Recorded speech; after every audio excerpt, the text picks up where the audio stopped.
Mayor, do you want to do your presentation on the march? That would be great. I'd like to invite up to the podium somebody that everybody in here knows. It's a man that needs no introduction, but it's Sevell Brown. He's the past national board member of the Southern Christian Leadership Conference. He's the current national director of the National Christian League of Councils.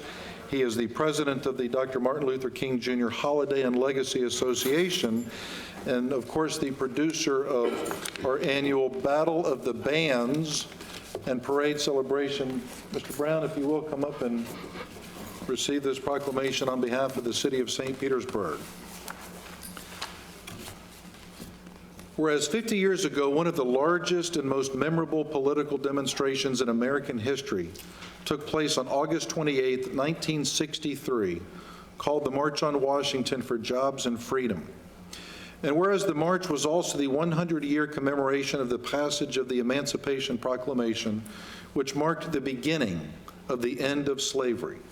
And whereas the March on Washington was the event where Dr. Martin Luther King Jr. delivered his famous "I Have a Dream" speech to more than 250,000 civil rights supporters from the steps of the Lincoln Memorial, setting the stage for the passage of the Civil Rights Act of 1964 and the Voting Rights Act of 1965. And whereas the march captured the attention of the world and forced all Americans to recognize the injustice of inequality, discrimination, and racism, and further demonstrated how ordinary people could do extraordinary things to peacefully create change and cause leaders to evolve. And whereas while as a nation we have made significant gains through legislation, voting rights, and other measures over the last 50 years, these efforts have not eliminated discriminatory practices and outcomes within our governments and institutions where racism continues to this day. And whereas we recognize that injustice and discrimination of all forms are still with us, and that our march towards justice is thus not finished yet. And whereas the issues of jobs, housing, education, and economic opportunities are just as critical today as they were 50 years ago. Now therefore, I, Bill Foster, Mayor of the City of St. Petersburg, do hereby proclaim August 28, 2013 as March on Washington Day in the City of St. Petersburg. And I ask all residents to join with me in commemorating the 50th anniversary of the March on Washington and recommitting ourselves to the great work that lies ahead. Thank you so much.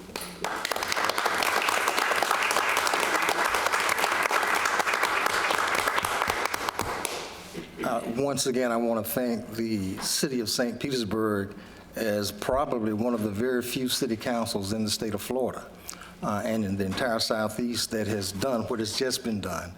And on behalf of all those that I've worked with for the past 33 years in civil rights, including Dr. Joseph Lowry, the former national president of SCLC that took the batons from Dr. Ralph Abernathy, personal friend of Martin Luther King Jr., also Dr. Bobby Doctor, who came in 1996 to make sure they conducted the hearings here from the U.S. Commission on Civil Rights to make sure St. Petersburg did not experience a third going up in flames, I'll put it that way. But essentially all of those, Garnell Jenkins, and all of those over the years that we have worked with for 33 years in civil rights, and especially that city council that came in around 2004 that we worked with, that ushered in the most progressive city council in the history of St. Petersburg. And we had Leslie Kern and Big John and Bill Foster and Williams. All of those were so responsive in terms of making sure that the largest Martin Luther King celebration in America was hosted by St. Petersburg, Florida for the last 28 years to make sure that generations yet unborn would know the name Martin Luther King and always be a starting point where they would basically want to know the man that they've met through those HBCU bands like Bethune-Cookman, FAMU, Texas Southern, North Carolina A&T, and all the rest that march these streets of St. Petersburg every year. And we want you to know, because of this city council, 29 years later, 2.3 million people have attended that national St. Pete Martin Luther King parade, and 245,000 have attended the Battle of the Bands in Tropicana Field. We look to see you there also in January. I know you won't make the march on Washington, probably on the 28th, but our sentiments and our love and respect for one of the most progressive city councils in the state of Florida. We appreciate everything, and thank you, Trish. Thanks so much.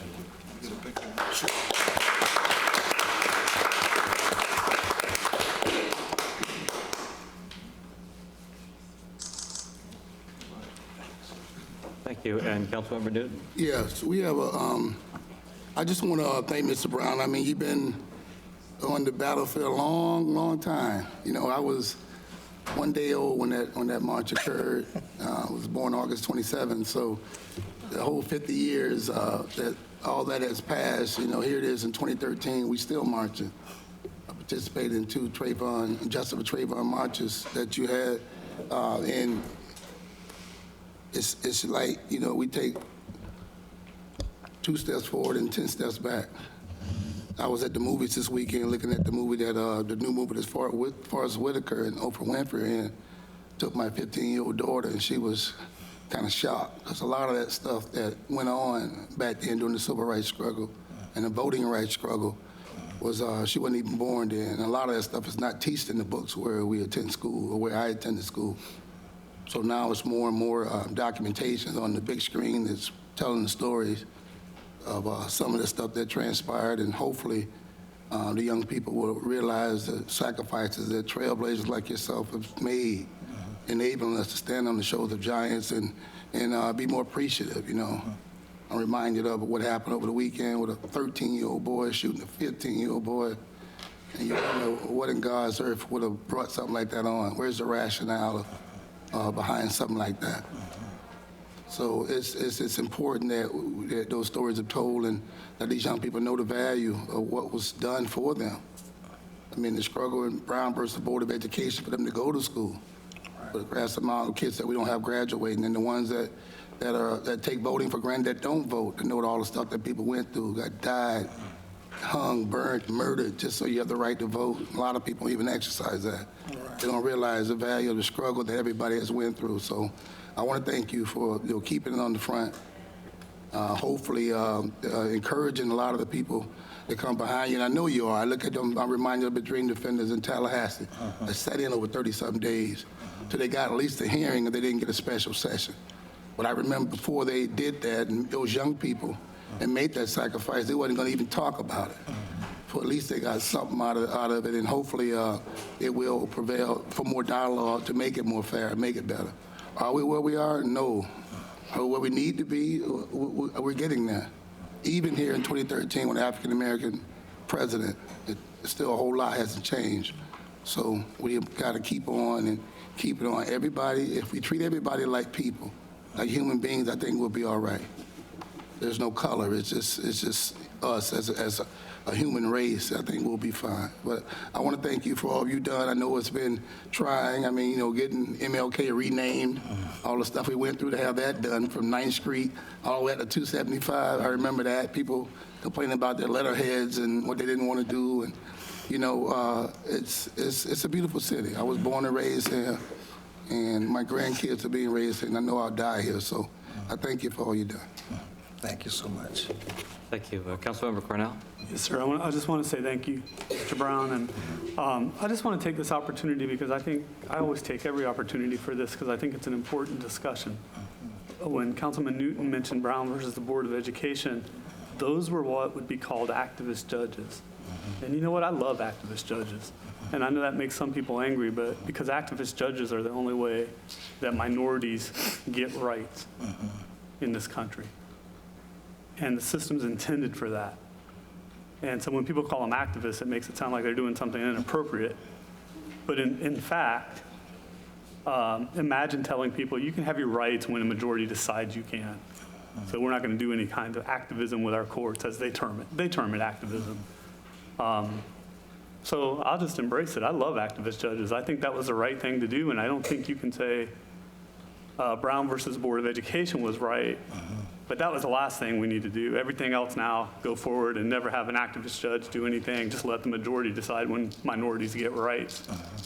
No, I don't think that's how it works. And I remember one time I was outside of the polls talking to some people about an issue, and they brought up activist judges, and I said, "Oh, you mean like Brown versus Board of Education?" And they said, "Well, no, that's a bad example. That's not what I mean." I said, "Well, really, you don't get to pick and choose. Either you believe in minority rights, or you don't.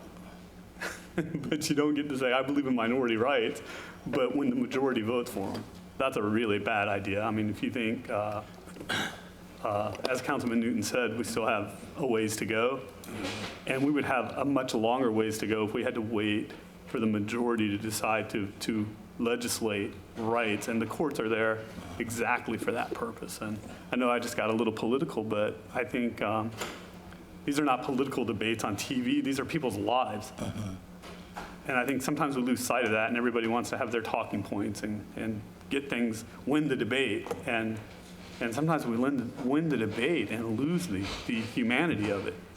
I mean, there was some real suffering, human suffering, human degradation that was happening. And I think, so I'll just say it again, I love activist judges. I'm glad that they were there to point us in the right direction. And now I think the majority of the people agree with that decision. But back then it was activist judges who did the right thing, who had the courage and had the independence. And I think that's a key part of our country. And I don't ever want to lose that. So I want to say thank you. And I appreciate you very much. And just note that all of us in the civil rights community know that all of you sitting there would not be what you are today and not be of the same mindset if Martin Luther King never would have walked the face of this earth. That's right. And stood up for all of us, white, black, brown, and yellow, and the way that he did. And this city council, over the years, has always held in highest esteem any of us that have come to you in the spirit of Martin Luther King in nonviolence to negotiate and navigate change. And we just appreciate that so much. It holds in highest esteem about this particular city council. Thank you so much. Thank you. That's a good place to end this. Thank you. We have the consent agenda. Can I have a motion?